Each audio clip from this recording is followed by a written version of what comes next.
આ લાકડાની ઢીંગલી બનાવવી એકદમ સહેલી છે અને તમે લાંબા સમય સુધી એની સાથે રમી શકો છો. એને બનાવવા માટે જોઈશે લાકડાની નાનકડી ત્રિપાઈ અને એની એવી ઢીંગલી કે જેના બે લાંબા હાથ હોય. તમે જોઈ શકો છો કે આ લાંબા હાથના છેડે લાકડાના વજનદાર બ્લોક્સ લગાડેલા છે. હવે જ્યારે પણ તમે આ ઢીંગલીને ત્રિપાઈ પર ઊભી રાખશો ત્યારે હાલતી ડોલતી રહેશે. ભલે ને તમે એને ગમે તેટલું હલાવો કે ગોળ ગોળ ફેરવો તોય. આવું એટલા માટે થાય છે કારણ કે એના હાથા લાંબા અને વજનદાર છેડાવાળા છે.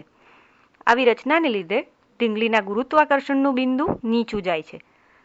તેથી જ ભલે ને આ ઢીંગલીને તમે ગમે તેટલી હલાવો કે ગોળ ગોળ ઘુમાવો તોય એ પાછી ઊભીને ઊભી જ થઈ જશે.